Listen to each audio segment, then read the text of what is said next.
नमस्कार दोस्तों, आप सभी का आपके अपने YouTube चैनल सनातन धर्म में हार्दिक स्वागत है। दोस्तों, आज पूरे देश भर में अक्षय तृतीया का पावन पर्व मनाया जा रहा है। तो आज की इस वीडियो में आप जानोगे कि धन वर्षा पोटली किस प्रकार से बनाई जाती है।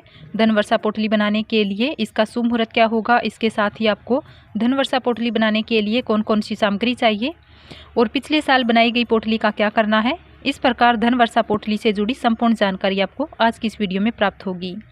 तो दोस्तों, पहले जानते हैं पोटली बनाने के लिए किन चीज़ों की आवश्यकता होगी। तो देखिए, पोटली बनाने के लिए सबसे पहले आपको चाहिए एक लाल रंग का या फिर गुलाबी रंग का कपड़ा। दोस्तों, शास्त्रों के अनुसार माँ लक्ष्मी को रेशमी वस्त्र बहुत प्रिय है, तो आप लाल रंग का रेशमी वस्त्र लें। ये ना मिले तो आप सिल्क का या कॉटन का ले सकते हैं, मतलब कि ऐसा कपड़ा जो चमकदार हो, शाइनिंग वाला हो। सूती कपड़ा मत लीजिए, इस बात का ध्यान रखिए। इसके अलावा आप चाहे तो पोटली ले सकते हैं। बाज़ारों में, दुकानों पर पूजा का सामान मिलता है, वहाँ पर आपको पोटली बनी बनाई आसानी से मिल जाएगी। आप चाहें तो घर पर भी बना सकते हैं या आप बाज़ार से बनी बनाई पोटली भी लेकर आ सकते हैं। आप अपनी इच्छा अनुसार पोटली या कपड़ा जो भी लेना चाहें ले लें। दूसरी सामग्री है सिंदूर। सिंदूर की एक डिब्बी ले लीजिए। लाल रंग का सिंदूर होना चाहिए, इस बात का ध्यान रखें। एक चांदी का सिक्का ले लीजिए। आप चाहे तो नया खरीद सकते हैं या घर में जो पहले से पड़ा हुआ है आप उसे भी ले सकते हैं। अगली सामग्री है साबुत हल्दी। एक गांठ साबुत हल्दी चाहिए। 5 लौंग, फूल वाले लौंग होने चाहिए। 5 हरी इलायची, 5 कौड़ियाँ। पीली कौड़ियाँ मिले तो ज़्यादा श्रेष्ठ होगा, नहीं तो आप सफ़ेद कौड़ियाँ भी ले सकते हैं।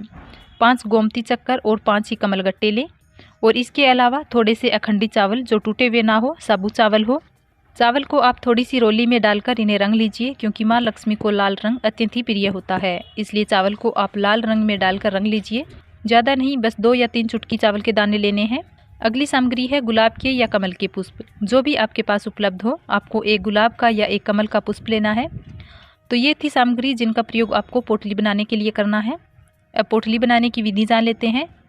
सबसे पहले आपको चाहिए एक पात्र यानी एक थाली या प्लेट। पात्र आप चांदी, पीतल, कांसे, इनमें से भी आप ले सकते हैं।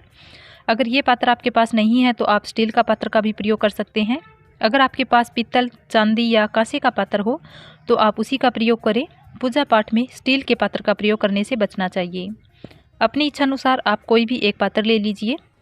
अब उस पात्र में अष्टगंध से श्रीम लिखना है। अष्टगंध ना हो तो आप रोली का भी प्रयोग कर सकते हैं। श्रीम आप सभी जानते हैं माँ लक्ष्मी का बीज मंत्र है, इसलिए जब आप श्रीम लिखें तब आप माँ लक्ष्मी का मन में ध्यान करें और लिखने के बाद माँ लक्ष्मी का स्वरूप मानकर पंचोपचार विधि से यानी धूप, दीप, अक्षत, पुष्प इत्यादि अर्पित करके श्रीम का यानी माँ लक्ष्मी के बीज मंत्र का पूजन कर लीजिए। अब उसी थाली में आपको पोटली में जो सामग्री बताई है सभी सामग्री उस थाली वाले उस पात्र में रख देना है। अब आपने जैसा लाल कपड़ा या गुलाबी कपड़ा ले रखा है, थाली में ही यानी जिस थाली में बीज मंत्र का पूजन किया है उसी थाली के ऊपर लाल कपड़ा बिछाकर पोटली की जो सामग्री बताई गई है वो सब उस कपड़े के ऊपर रख देनी है। अगर आपके पास पोटली है तो ऐसे में उस थाली में जिसमें आपने श्रीम रखा है उसी पात्र में पोटली को रखना है और जो भी सामग्री है पोटली वाली वो सभी सामग्री उसी पात्र में रखनी है। अब आपको पंचोपचार विधि से धूप, दीप, अक्षत, पुष्प इत्यादि अर्पित करके सभी सामग्री का पूजन करना है। सबके ऊपर आपको तिलक करना है। हल्दी से, अष्टगंध से, कुमकुम से तिलक कर दीजिए। अब अक्षत पुष्प अर्पित कर दीजिए, धूप दीप दिखा दीजिए। मतलब पंचोपचार विधि से आपको सभी सामग्री का पूजन कर लेना है। एक और बात जो जानना ज़रूरी है, जब हम पोटली की सामग्री की पूजा करते हैं तो उससे पहले माँ लक्ष्मी और श्री हरि विष्णु जी की पूजा आराधना की जाती है। तो जो भी अक्षय तृतीया की पूजा आराधना की जाती है, पहले आप अक्षय तृतीया की पूजा कर लीजिए, लक्ष्मी नारायण जी की पूजा आराधना कर लीजिए और जो भी आपके घर में आपके इष्ट देवी देवता है जिनकी आप प्रतिदिन पूजा करते हैं उनकी पूजा आराधना कर लीजिए। उसके बाद बिल्कुल शांत मन से, शुद्ध रूप से आपको पोटली की सामग्री का पूजन कर लेना है।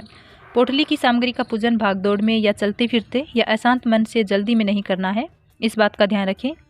हम स्थिर लक्ष्मी के लिए पूजा कर रहे हैं, इसलिए जब आप पूजा करेंगे बिल्कुल शांत मन से, स्थिर भाव से माँ लक्ष्मी की और नारायण भगवान जी की पूजा आराधना करेंगे।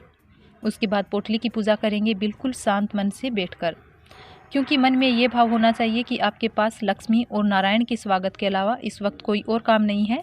माँ लक्ष्मी और नारायण आपके द्वार पर खड़े हैं और आप उनका स्वागत कर रहे हैं, उनके बैठने की, उनके रहने की तैयारी कर रहे हैं और दुनिया में क्या हो रहा है इससे आपको कोई लेना देना नहीं है। जब इस प्रकार का भाव आपके मन में होगा तभी लक्ष्मी और नारायण आपके घर में आते हैं, तभी शीतल रूप से आपके घर में वास करते हैं। तो भाव का बहुत महत्व होता है किसी भी पूजा पाठ में, इस बात का आपको अवश्य ध्यान रखना चाहिए। जब आप पोटली की पूजा कर लेते हैं पंचोपचार विधि से, जैसे धूप, दीप, अक्षत, पुष्प इत्यादि से, पोटली की सामग्री की पूजा कर ले और वहीं बैठकर माँ लक्ष्मी के मंत्रों का जप करना चाहिए। अगर आपके पास समय है तो आप श्री सूक्त का पाठ कर लीजिए या कनक धारा का पाठ कर लीजिए।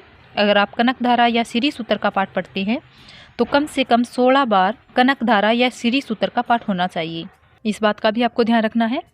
लेकिन मान लीजिए आप इन मंत्रों का उच्चारण नहीं कर पाते हैं तो आप कोई भी एक माँ लक्ष्मी के मंत्र को ले लीजिए, कोई भी छोटा सा मंत्र ले लीजिए जिसका उच्चारण आप अच्छे से कर पाते हैं। अगर आप नियमित रूप से किसी मंत्र का जाप कर रहे हैं, माँ लक्ष्मी के किसी भी मंत्र का जाप कर रहे हैं, तो उसी मंत्र का आप आज के दिन कम से कम 16 माला या 11 माला या 21 माला और समय हो तो 108 माला जप कर लीजिए। लक्ष्मी जी के मंत्रों का जप करने के लिए आपको चाहिए कमलगट्टे की माला या फिर स्टिक की माला आप ले सकते हैं। अगर आपके पास ये दोनों माला नहीं है तो आप ऐसे में रुद्राक्ष की माला का भी प्रयोग कर सकते हैं, क्योंकि रुद्राक्ष की माला से किसी भी मंत्र का जप किया जा सकता है। अब जैसे अगर आप नियमित रूप से जप नहीं करते हैं तो ऐसे में माँ लक्ष्मी का एक बहुत ही चमत्कारी मंत्र है, उस मंत्र का जप कीजिए। मंत्र है ओम ह्रीम श्रीम हरिम ओम लक्ष्मी नमः। इस मंत्र का जप कीजिए। ये मंत्र इतना अधिक प्रभावी है कि मात्र 11 माला भी इस मंत्र का आप जाप कर लेते हैं तो इससे आपको माँ लक्ष्मी की स्थिर कृपा प्राप्त हो जाती है। तो पूजा करते समय अगर आप इस मंत्र का जप करते हैं तो कम से कम 11 बार इस माला का जाप कीजिए। आज के दिन यानी अक्षय तृतीया के दिन आपको ज़रूर करना चाहिए। मंत्र जप करने के बाद आपकी पोटली की पूजा पूर्ण हो जाती है। इसके बाद आप भगवान श्री हरि विष्णु और माता लक्ष्मी जी की आरती कर लीजिए। पूजा पाठ में जाने अनजाने में किसी भी प्रकार की आपसे भूल चूक हुई है उसके लिए क्षमा प्रार्थना कर लीजिए। इसके बाद माँ लक्ष्मी और श्री हरि विष्णु के सामने अपने दोनों हाथ जोड़कर प्रार्थना कीजिए कि हे भगवान, हे हरि विष्णु, हे माँ लक्ष्मी, हे प्रिय जगत जननी, हे प्रिय जगत के पालनहार, आप दोनों का स्थिरवास मेरे घर में हो। इसके लिए मैं आप दोनों से हाथ जोड़कर प्रार्थना करती हूँ। आप दोनों स्थिर रूप से मेरे घर में वास करें, मेरे घर में सुख समृद्धि सर्वदा वास करें। इस प्रकार से अपने दोनों हाथ जोड़कर माँ लक्ष्मी और हरि विष्णु से प्रार्थना करते हुए कहिए। और इसके बाद अगर आपने लाल कपड़े में सामग्री रखी हुई है तो उसी कपड़े में उस सामग्री को एक साथ इकट्ठा करके कलावे से बांध देना है। इस तरह से बांधिए जैसे ये पोटली की तरह लगे। और जिन लोगों ने पोटली का प्रयोग किया है सभी सामग्री एक एक करके उस पोटली में डाल दीजिए। सबसे पहले पुष्प डालना है, पुष्प के ऊपर ही आपको बाकी की सभी सामग्री डालनी है। ये समझ लीजिए जैसे कि आप माँ लक्ष्मी को पुष्प का आसन दे रहे हैं। उसी प्रकार से पहले पुष्प रख दीजिए, मन में इसी प्रकार से भाव करके कि आप फूलों का आसन दे रहे हैं माँ लक्ष्मी को। और पुष्प के ऊपर आप चांदी का सिक्का रख दीजिए और इसके बाद एक एक करके सभी सामग्री उसी पोटली में डाल दीजिए। फिर आप पोटली को बांध दें, जैसे कि धागा होता है उसे खींचकर पोटली को बांध दीजिए। अब जान लेते हैं कि इस पोटली का आपको क्या करना है। ये पोटली आप चाहे तो अपने घर में धन रखने के स्थान पर भी रख सकते हैं, या आप अपने व्यापारिक स्थल पर जहाँ आपकी कोई दुकान है, ऑफिस है या कोई आपका बिजनेस है तो आप उसके गले में भी इस पोटली को रख सकते हैं। कई लोग इस पोटली को घर में भी रखना चाहते हैं और दुकान में भी रखना चाहते हैं। चाहें तो आप 2 पोटली भी बना सकते हैं। पोटली की सामग्री है उसे डबल कर दीजिए और 2 पोटली बना लीजिए। ऐसी अवस्था में आपको एक और काम करना पड़ेगा, जैसे कि आप एक पोटली को अभिमंत्रित करने के लिए 16 बार श्री सूक्त का या कनक धारा का पाठ कर रहे हैं या 11 बार माला जाप कर रहे हैं तो दूसरी पोटली को अभिमंत्रित करने के लिए भी आपको उतनी ही संख्या में मंत्र जप करना पड़ेगा, क्योंकि मंत्रों के प्रभाव से ही इस पोटली को धन वर्षा कहा जाता है। सामग्री का इतना ज़्यादा महत्व नहीं है, सामग्री आप कभी भी रख दीजिए, किसी भी समय रख दीजिए। इस पोटली का प्रभाव सबसे ज़्यादा जपे गए मंत्रों के द्वारा होता है। जितना अधिक आप मंत्र जप करते हैं उतनी ही प्रभावशाली आपकी पोटली बनती है, इस बात का ध्यान रखिए। तो अगर आप 2 पोटली बनाते हैं तो मंत्रों की संख्या भी दुगनी करनी पड़ेगी। तो अगर आप चाहें तो धन रखने के स्थान पर भी रख सकते हैं, गले या तिजोरी में भी रख सकते हैं और आप इसे अपने घर के मंदिर में भी रख सकते हैं।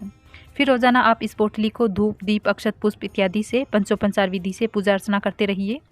और घर के मंदिर में जब आप हर रोज़ धूप दीप दिखा रहे हैं तो कनक धारा का पाठ या श्री सूत्र का पाठ या किसी भी लक्ष्मी मंत्र का जाप अवश्य कीजिए। इससे पोटली का प्रभाव कई गुना बढ़ जाता है और दिन दुनी रात चौगुनी परिवार की तरक्की होती है। तो दोनों ऑप्शन आपके पास है।